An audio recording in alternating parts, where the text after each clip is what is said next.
well.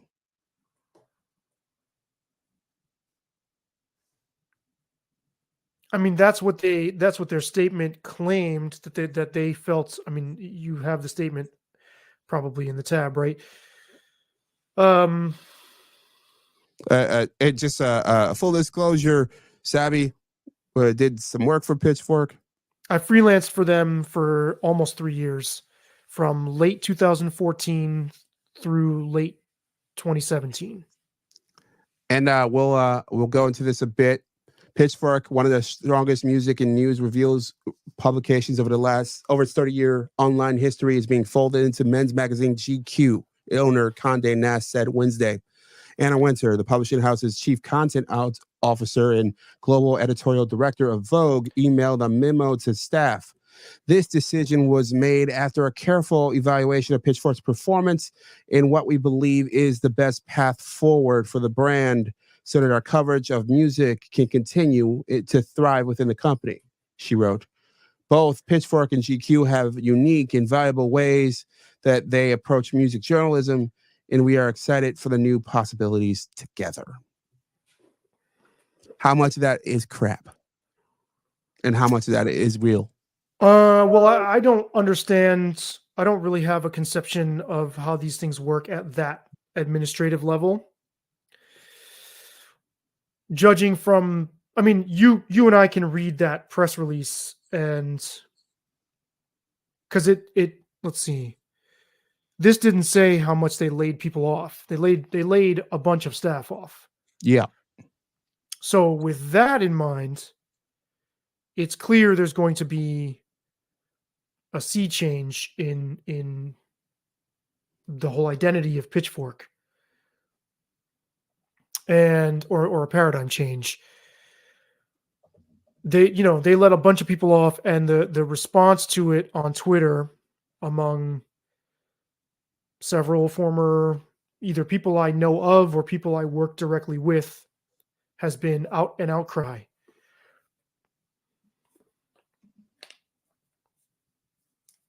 So I mean, there's no way it's not going to change. Just from my limited understanding of how all those different parts fit. I mean, GQ,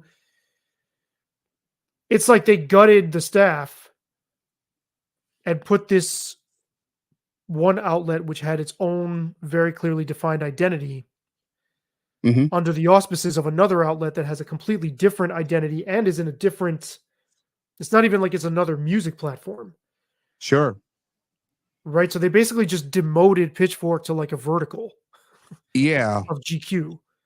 Yeah. Or downgraded it. Yeah. I tend to agree that essentially it's now a page on GQ.com. And what are their priorities going to be? What is their sense of what the mission of their music coverage is going to be? By default, they're not going to be able to see it from the same lens where Pitchfork they existed in the world of music. GQ is a men's lifestyle platform. Yeah, and music that is an alone, accessory. Music is an accessory to them. And that alone will I'm not logged in here. And that alone will change at least the investment in it for sure. I think there will be less big swings. I would think you basically have a skeleton crew. I don't know if I would think they'd keep the website up. I hope so. I hope they don't pull a Grantland. Well, Grantland's still up. Oh, that's true. That's true. What is the website? Yeah, MTV Iggy is no longer. I mean, that wasn't ever huge. Yeah, that's gone. Yeah.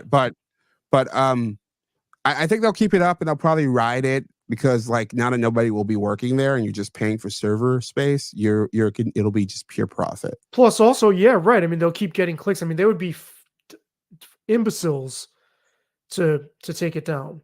Just leave it. Yeah. It could. It basically becomes a content farm at that point. Mm-hmm. And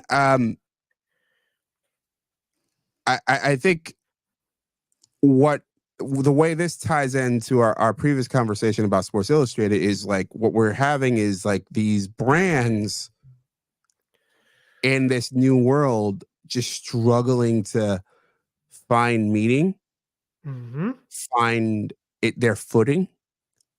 If you had a choice between GQ and Pitchfork and you're Anna Wintour, you're going to choose GQ, I think, because GQ has more of I don't know if it's more of a moneymaker. It's from the reporting that I've seen so far, it's unclear that it makes that much more money, but it has a clearer brand. Pitchfork is sort of, yes, it is. I mean, it has a very narrow music perspective. It's not like I never really thought it's not the place that I think a lot of people would turn to for stuff that was new and coming from this generation of artists. And I'm not sure we're just broadly turning to music journalism on websites for that kind of thing. Mm-hmm. I think we're turning to platforms like this, YouTube and Rumble, or I think we're turning to podcasting. I think we're turning to newsletters. I think we're turning to a bunch of places that are not behind a gilded cage, Well, I know that for a lot of people, it was for almost 3 decades, and I think it was successive waves of people. I don't think they all stuck it out the whole time. Yeah, of course not. But it was very much the appeal of the site was people would go there looking for music they hadn't heard, and they did see it as sort of the ultimate curation platform. And Yeah, but that's not how how we find new music today. not That's today, and I don't think younger people who would be in tune with current artists would engage this kind of media to do that. So basically the clock was ticking. and with the shift in terms of how people discover music changing, much like how people consume sports is changing, how you adapt to it and how you sort of find ways to tap into that audience, how that however that new generation is going to express that interest, because obviously the interest in finding new music isn't going to change. It's just a matter of like how you do it. What the delivery system is. And I think these outlets are woefully behind. I think people jumped them in line.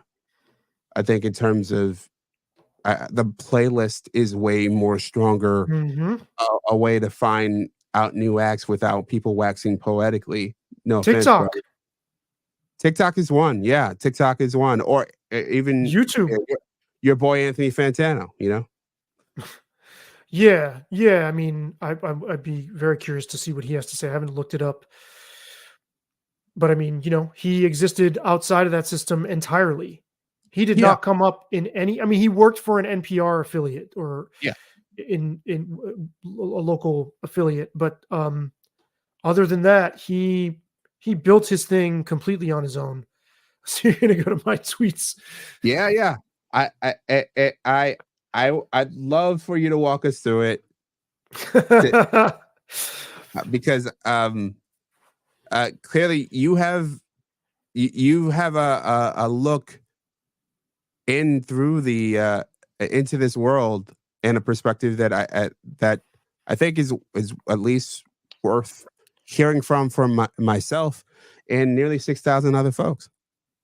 Yeah, I mean, which isn't a huge splash on Twitter, but it is. I mean, 4 people usually like my tweets. I Yeah. do think I was shadow banned after I tweeted against Elon Musk because it changed overnight. Well, I would think, yeah, Elon is ruthless. And apparently thin-skinned, motherfucker. Oh, without a doubt, without a I doubt. tweeted the robot scene from Alien and said that this is what it's like talking to Elon Musk about free speech. Or this is what it's like when Elon Musk talks about free speech. Remember the scene in Alien with a robot? Yeah, Yeah. it'd be interesting to do control where you create a Twitter account or an X account. You have it for, let's say, a few months, and you just like tweet normally on it, and Mhm, then you make it an anti-Elon tweet and see if mhm. your reach just drops. I mean, I didn't have much, but I had more than what I do now. But Yeah. somebody retweeted this, a publicist retweeted this. Hmm. And I just before talking to you, just before lunch, did a 2 hour and 40 minute straight almost. It was like 2 hours and 35 minutes. And then I added 7 minutes on top on this topic that I'm going to post to my YouTube. Yeah. So Tease your page. What's your URL? it's youtube.com/feedbackdef or feedbackdef.substack.com. And so, give us a taste. Like what were you trying to get across about Pitchfork and their business model and your feelings on it? For me, this is a bigger story. And one thing that's lost in my tweets is that I had almost 100% positive experience writing for them. And I don't want this to come across as, oh, this must be a disgruntled former employee. I was never an employee. I was a freelancer. I've been a freelancer in the music journalism ecosystem for 21 years. But for me, this was a bigger story about a regime change. Go And on. in the outcry that I saw from the people I would expect, like editors there, um, other writers, names who I either have had some interaction with or would come across just in passing their names, and some musicians as well. I just heard this blindness and this myopia and not grasping what's really happening here. So, I mean, I could read my tweets for people to Yeah, understand. you don't have to read them. You could certainly zero in on a few of your points. Yeah, I mean, first of all, so there's a few different layers to this for me. First of all, this corporation, this publisher, bought out Pitchfork. I can see it there in 2015. That was almost 10 years ago. And I don't know anything about Pitchfork's inner workings at the administrative level. Their sort of chain of command, at least as I experienced it as a freelancer, you were always sort of on the outside looking in. Now, I did have interaction with several different editors. And one thing I should say, which I didn't say in my YouTube, they were really, really good, shockingly good about like when you'd turn in your copy, then they would edit it, then they'd have a whole team of editors on the edit, but they would walk through very patiently my edits to their edits, which is a really exhausting process when you've got that many reviews you're cranking out a week. So I thought they were really great about that. I should add a note to my clip. But my freelancer rate went up. I was getting paid $80 a review. And then as soon as Condé Nast bought them the same week, the review rate went up to $120. Now do the math there. Think about all the content they were churning out day after day after day with all the contributors they had. Clearly there was this like big boost to their budget. I'm seeing a lot of sort of counter backlash, I guess. So there's a backlash to this announcement. And then there's a counter backlash to people saying, oh, well, they just went corporate anyway. I don't think that's entirely fair. I think they did continue to be a site that was always sort of trawling for up and coming out there music. They did bring in the poptimism thing and sort of codified this way, in my view anyway, they codified this way of talking about your Taylor Swifts and your Beyoncés with this air of academic importance. I'd I say didn't I'd say glowing academic importance. Yeah, I didn't care for that at all, but it didn't I mean, I guess that was after I got there, or that was after I contributed for them. I have to say they never interfered with what I wanted to say. They never tried to shape my, like, you think of Pitchfork as this sort of as this impervious castle, and that you sort of presume before I worked for them, you sort of presume, oh, they decide they want to push certain bands and they want to sort of create dialogue. If that's the case, I never saw it. They let me say whatever I felt like saying about music with zero interference, except for one case, which I'll get into if you want. But so there's that part of the story. There's the corporate side of it. And then there's what to me is the real story here, which is that as I experienced it, you would probably know better than I do. But in terms of where I first encountered the rise of this, what we would call, I guess, wokeness, but I'm trying to find a more precise term. This very dogmatic iteration of progressive values, quote unquote progressive, because I don't think they're progressive at all, actually. This sort of militated deployment of these ideas that ended up being vectors in culture. So, what eventually became Black Lives Matter, because it wasn't Black Lives Matter then, what eventually morphed into that, what eventually morphed into white privilege, what eventually morphed into believe women, believe accusers, trans rights, or trans women are trans rights are women's rights. Black trans lives matter.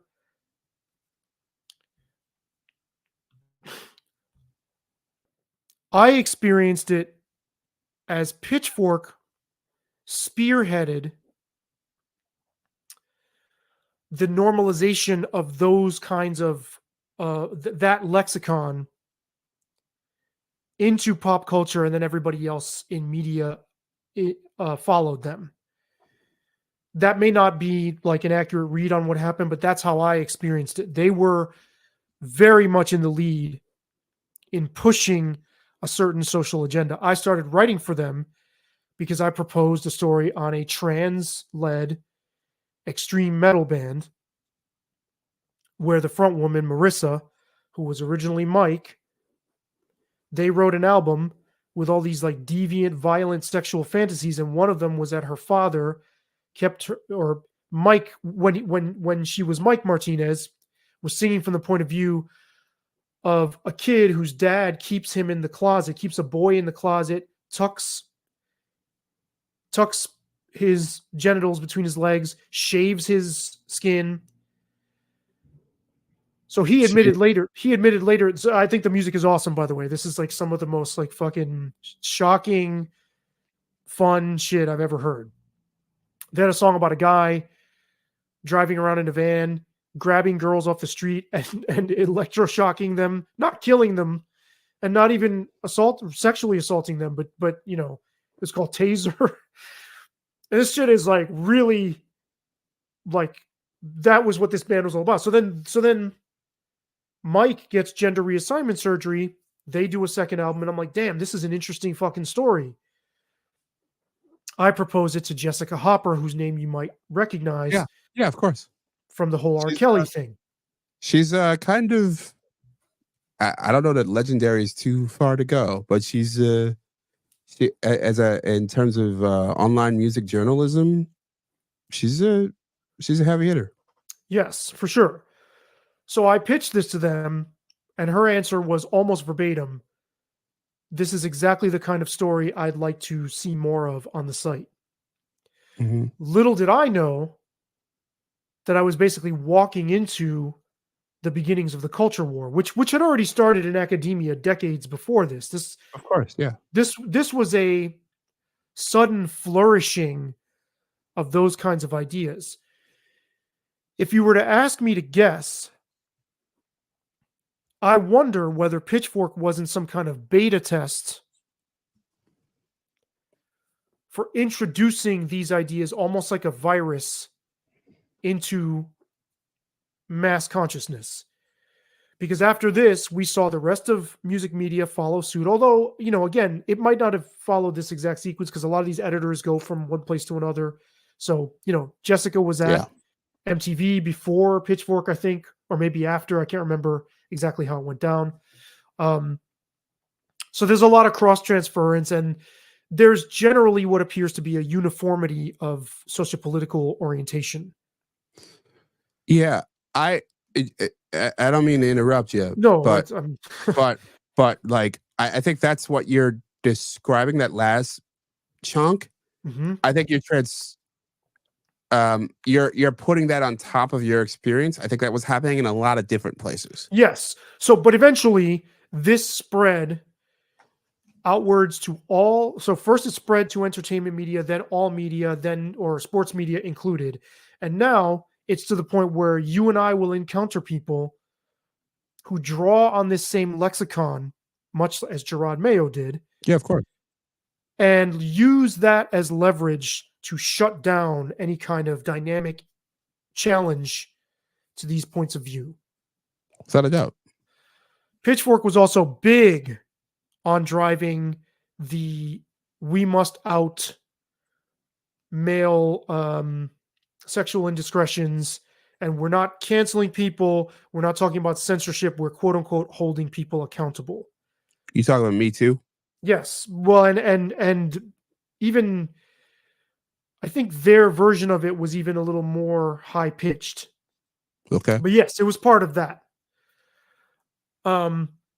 They were aggressively promoting an idea of sexual purity that I think is just unattainable, particularly in music and in art. And then at the same time, championing Black artists, but in my view, not criticizing those artists. They were handling them with kid gloves, much as you saw at NPR. Yeah.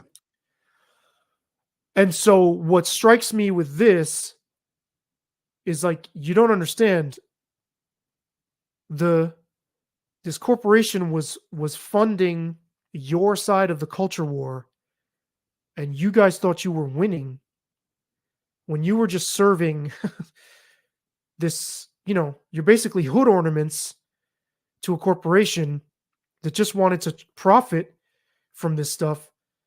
How did you not see that this was coming? That you were eventually going to be thrown overboard, and this outcry of, oh my God, corporations are so greedy and they're so stupid, and who's going to champion artists, and there are fewer and fewer spaces to talk about artists, and there's a narrower and narrower bandwidth. It's like, well, okay, first of all, did you care about the artists that you gave 0.0 reviews to, whose careers were destroyed on the fucking spot? There's all of this righteous rhetoric about, oh, let's stand up to the evil corporation. This is horrible. This is unjust. It's like, well, what did you think they were going to do? Why do you have this sense of entitlement that a corporation should be underwriting your existence? That's one thing. So to me, it's naive and it's full of hubris. And also the fact that one of the staffers there, she was like, it's been an honor to work at Pitchfork for 8 years and turn it from a dude centric, or make it less dudeish, only to have it end up in the hands of GQ. And to her, this is this terrible turnaround. And to me, it's kind of a delicious irony. Not that I think Barstool should run Pitchfork or something. Not that I think that would Yeah. be great, but It'd be interesting. music journalism is rife with ideological uniformity to a stultifying degree. You and I cannot express, even have this kind of conversation. There is no latitude whatsoever. Now, I did not feel suppressed by that because I like to write from a sort of more, not neutral, but I like to write from a perspective where I'm not just stumping for something, from my point of view. And But I mean, on that, to that point, I agree with you. Like when I'm writing journalistically, when I'm writing I'm working as a reporter. This whole thing has been an opinion based deal. I'm just sharing my thoughts. But when I'm writing as a reporter, I'm I'm not trying to take a side. I'm right, trying to explain a side. I'm yes, trying to or explain actually where trying they're to explain coming from. multiple Yeah, sides. multiple sides. Right. Yeah, ideally. You and I were able to survive in these ideologically captured structures, working environments, because we don't simply like to stump. Like we approach our writing from a more reserved place. So I didn't never said anything that I didn't buy into. Hmm. I was always making my points. I was just doing them in a discreet way. But my main point is that music journalists have been empowered to an outrageous and obscene degree in having influence over our moral compass. They think they have the right to dictate morals, and they have been so zealous about taking people's platforms away. They're basically book burners and mob vigilante justice stokers.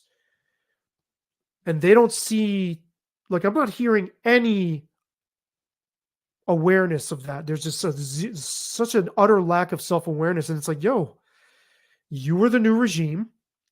And what I said is the dagger you used to slit someone's throat to take power is the same dagger that's going to be used on you when the regime changes. And now it's changed. And y'all are about to be a fucking footnote in history if you don't adjust. And nobody is taking stock of the fact that this shit went too fucking far. How on earth did we get to the place where music critics were our Gestapo? Where music critics were our religious police force? That is an extraordinary and like extraordinarily fucked up chain of events. And so these people are complaining because their jobs have been taken away, not realizing you guys have been culture war pawns. You've been operatives. You've been played by the hand that feeds, and now it just threw you to the curb. So go find something else to do or make your own model and stop bitching, basically. You've had so much power for so long. It's as if they thought it would never end, that it was just going to continue. Yes, GQ should fund us. Why? Well, because that seems really, really myopic to me. So I know I've gone on and on. No, you inspired a lot of notes. I took down a few notes, and I wanted to throw a couple of thoughts back at you about your thoughts there. I think in a recent conversation that we had off mic, I mentioned Warren Jeffs to you. Okay, who I'm not. He led the fundamentalist Mormon church. Okay. And this was this church where they were marrying 13-year-olds. Yes, you just mentioned this to me the other day. Yeah. So the documentary I just saw, I believe it was on HBO Max. Or no, I think it was on Netflix actually. And what you were describing about them not seeing this coming, it intertwines again. In that, I think when you are a true believer, when you think that something like music journalism is not just a profession, but or a passion, but like we are here to save the world, which has sort of been the sort of shift when it has come to journalism in a lot Mhm. of, especially where it's like, no, we're not here to just explain what we see or try to find some answers about stuff that's happening. No, we're here to save the world because we know what's right and you don't. When you have that perspective and the rug is pulled out from under you, it reminds me of a scene in this movie where um, Warren Jeffs step before this whole big group of 1,000 plus fundamental Mormons, and he walks up front and he calls the names of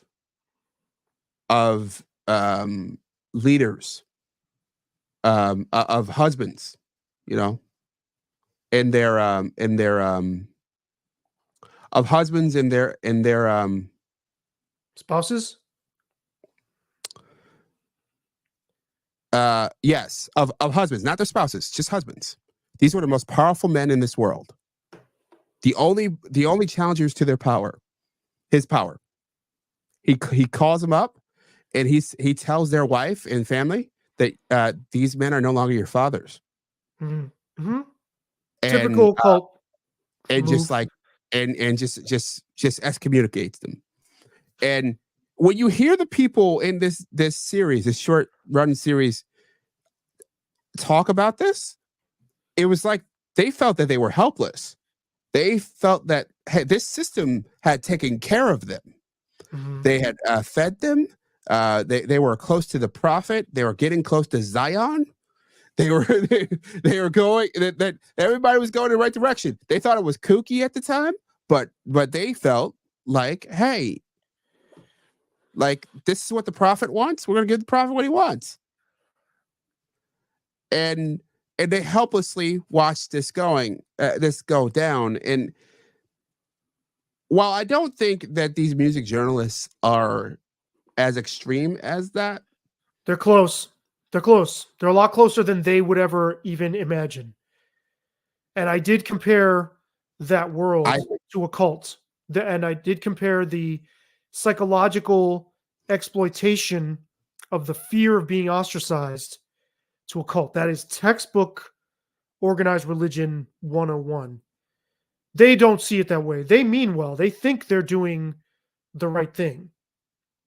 They think they're fighting my last tweet was like, you've been allowed to think that you were fighting a righteous crusade this whole time. Y'all been played. so yeah, I think that the being played is right on with what I was thinking.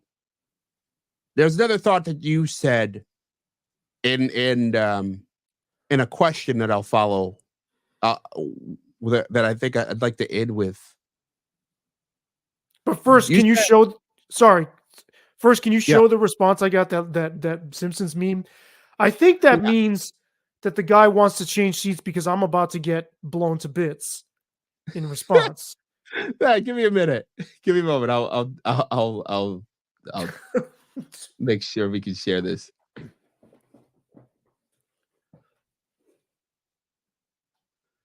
Does anyone want to switch seats? It's just a moment. That is really funny. Yeah, yeah.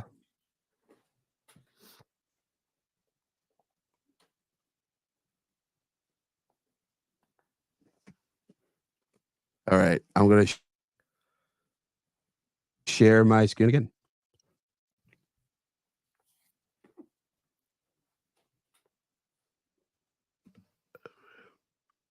Ba-ba-ba-ba.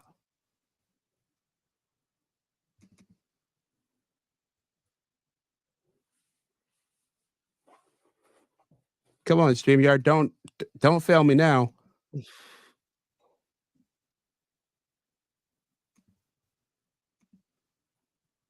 There we are. There we are.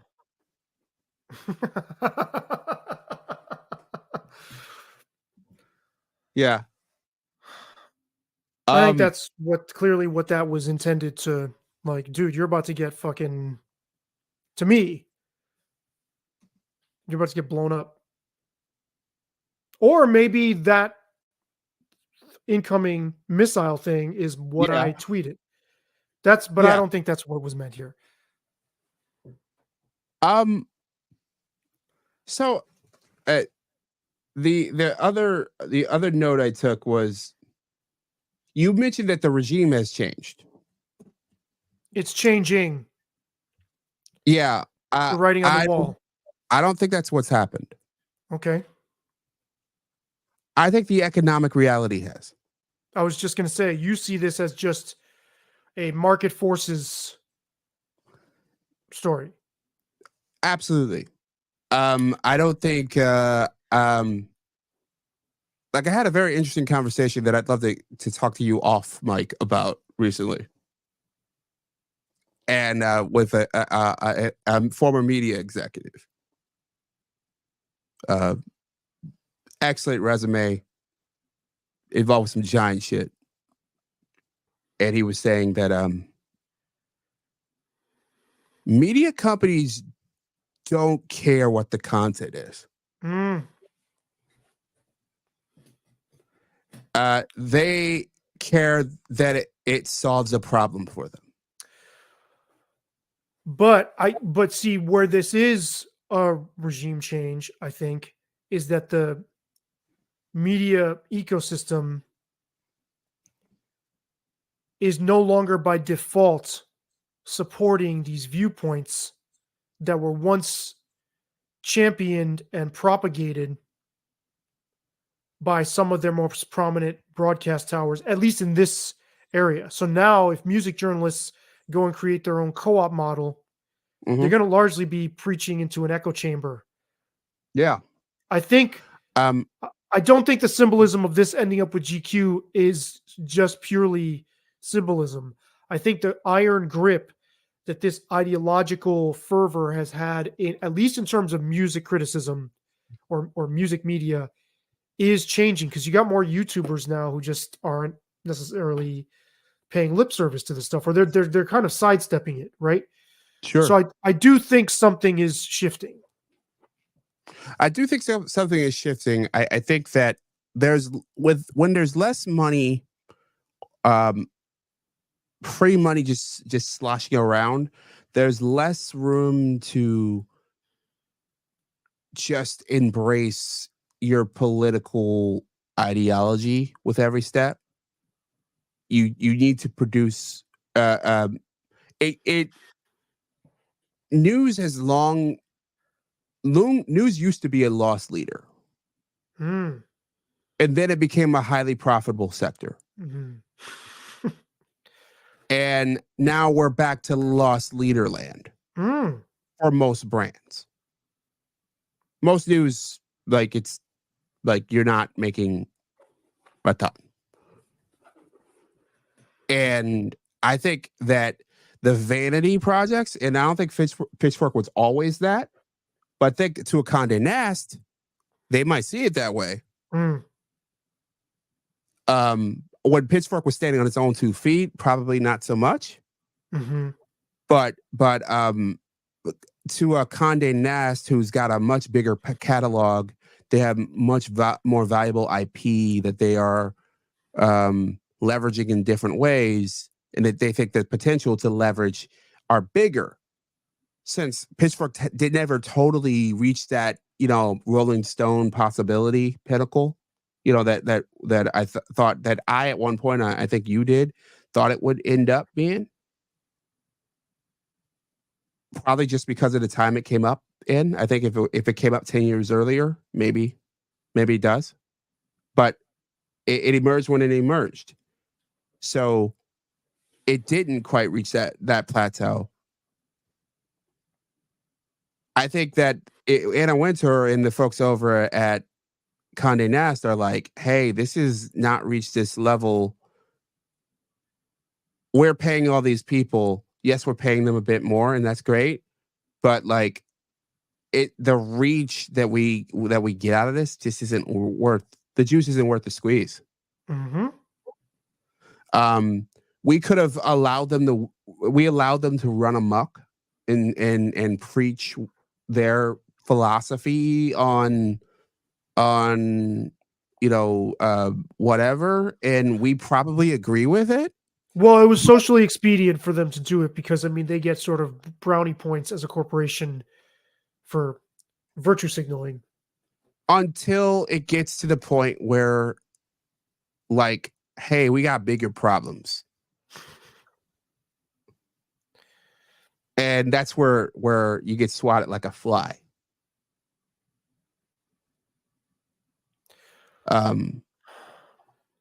That's what I think just happened with that situation. We can it's kind of like ESPN and the Undefeated. Mm. To bring that back up, it's now Anscape. You know why it turned into Anscape? No. Because they don't own the IP to the Undefeated. Oh my goodness. Similar to, well, I mean, not exactly, but it's a weird parallel with the SI thing. Yeah, right. So they had to rebrand because they said, hey, the Undefeated as is does not make money. Just doesn't. It's a similar, I think it was a similar play, and I think it was a similar time where the Undefeated was launched as Pitchfork was bought. It doesn't make money. We need to do additional things to actually make money in order to justify this thing existing. Therefore, we need to own the IP. So we'll come up with a name for it, even if it's less valuable and less well known.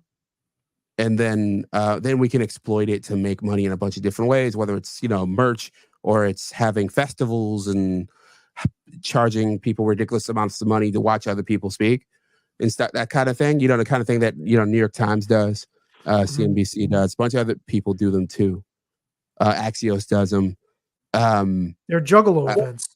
Yeah, yes, that's back. We're back to Juggalo events. Who knew? And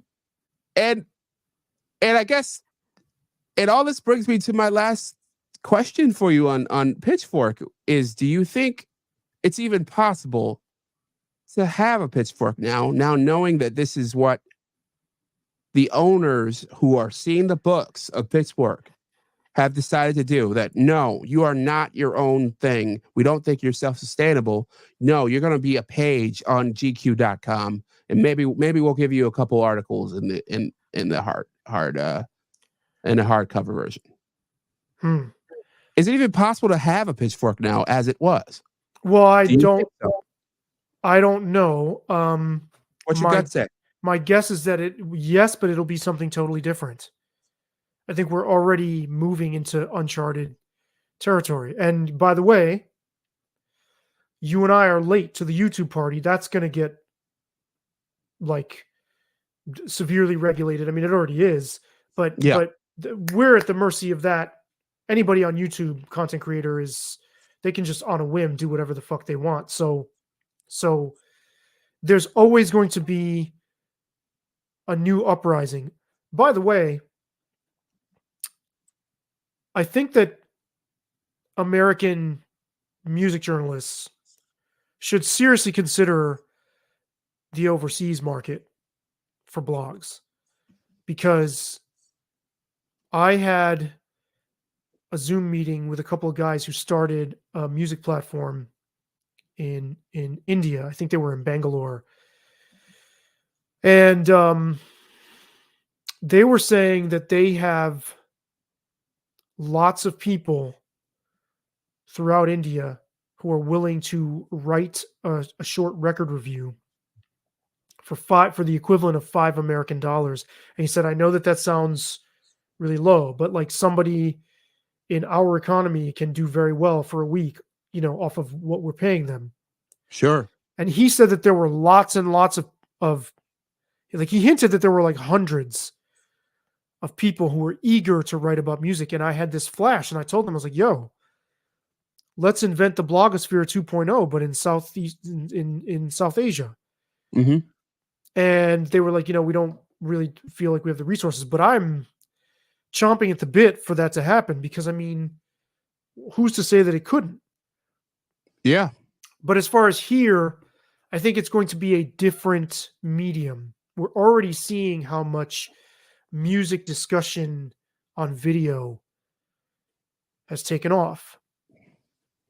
I think that's where things are going now. Do new discovery, do like up and coming unknown bands get benefit from that? Not really, because if you talk about the Rolling Stones 500 times a year, you're going to get clicks, right? If you talk about established storylines, you kind of have to keep going back to these established storylines, and you're just going to get more traffic on that stuff. Something else will emerge from the rubble, but it was time to knock it down. I think ultimately the absorption and so I guess the sort of neutralization, putting Pitchfork on life support, basically is what we're seeing, is going to end up being a good thing, because now you have a bunch of music critics who are all fired up, who are looking to create some kind of new model. Let's see what they come up with. So, blogosphere in Asia, and who knows, maybe Africa as well. Sure, and with video as well. I mean, but some new version of the blogosphere that I think could very much be a mover and shaker in other parts of the world. But then here, just thinking forward, I mean, why aren't more music critics doing video and interacting with one another the same way you are? They could band together. They could. I mean, there are lots of them are doing podcasts, right? But podcasts seem kind of saturated. Audio podcasts, I mean, that seems kind of saturated. I think there's something in video that is maybe fertile. Interesting. And a co-op model, I've seen that. One of my former editors suggested a co-op model. I mean, I don't know how that would work, but it certainly sounds interesting. Yeah, and I do think that there's some possibilities there. I do worry about the long-term feasibility of that. You know, it's one of those things for local news that I've always sort of have been interested in. I think that if you can commit to being small, then I think a co-op model will work. I think if you scale it too much, I think there'll be problems. Well, that just sparked an idea. Why don't music journalists try to bring back something like a 2.0 sort of zombie resurrection of the alternative news weekly model, but with a general sort of culture kind of angle, and make it hyper local, like somewhere between an alternative news weekly and a zine, but digital and microbrewed hyper local. Could that work? Yeah, I think it could work if you. I think this is where, you know, we're both in Substack land, and I think that's where some of that can and will be baked. You know, or at least started. I don't know that. I worry about the long term of it all, but in terms of incubator, I think it's a good place to start. I think I can totally see. I think in many ways we are going to go back to the zine model, but the thing is, the only thing, those reasons why we scaled up from those worlds is because of the lack of profitability. So I think you're going to have to. There's going to take some ingenuity to figure out how to make that work. You know, I was looking at several models because in my day job I was writing about somebody who was running a small Black newspaper for a very long time, and it was very narrow, very deep, and they did it for a half century. And it worked because the audience was so specific. People were willing to pay for this thing. You know, there was a subscription base. I don't know how, you know, fertile it was, but it was enough to support them, their family, and a writers, and there are a wealth of models that have existed that could be modified or tweaked for now. Right, that I think and there's no shortage of people who want music-oriented content, that they haven't gone in anywhere. time for people to put it together for them. Right, so it also begs the question, are some of the people who lost their salaried staff position gigs, I wonder how many of them are gonna end up in a better spot if they respond to this and think on their feet. Well, if they have the balls enough to be, Dave Portnoy, if they have the Mhm, balls enough to be the dissenter, I think are what they're called, the mhm, the former Deadspin people. mhm. Um, if they have the guts and the gumption to sort of like give it a shot, and the savvy to figure out a model that works, they could be. I think many of them are going to end up at the in writing for NPR affiliates, or who are continually swallowing local magazines and alt weeklies and newspapers. They're going to end up at, if they're lucky, the Times or Post or something like that. Well, a lot of them won't. I mean, there's more contributors out there than well, you with the staffers, yes. I think some of them will. Yeah, I was talking about the Yeah, yeah, staffers. yeah, yeah, yeah, Contributors yeah, are a whole other thing. I yeah. think contributors. I think that's where you'll likely see the gumption in the risk taking, because like you have to, like you can't just stop. You got to live your life. Well, and also music media, entertainment media in general is is like so long overdue for heterodox outlets covering. You either have the usual suspects, which are aligned all in one uniform direction, and you don't have much in the conservative sphere in terms of arts coverage. You have sort of celebrity storylines and everything, but in the middle, yo, that soil is just sitting there waiting for somebody with a plow and an ox and some brains and some seeds and some business sense, or a team of people, because whether or not people know that they're hungry for it, I think I said this before about a community, whether or not people know that hu- they're hungry for it, they are hungry for music coverage, commentary that comes from a more broad, varied perspective. So whoever can do that is going to strike gold. And I've thought many times that I want to do that. I just don't know even where to start. Well, I believe it's possible. I want to make it happen, and I say don't give up yet. No, and I think the way to do it for it to succeed would be to not do what the anti-woke YouTuber army has done, which is to take a similar high-pitched, constant sort of, banging that drum all the time, is to do it more discreetly and just bring things back to a more reasonable form of discourse, but using language that is not incendiary or politically charged to proselytize, and just sort of talk about things from a more measured place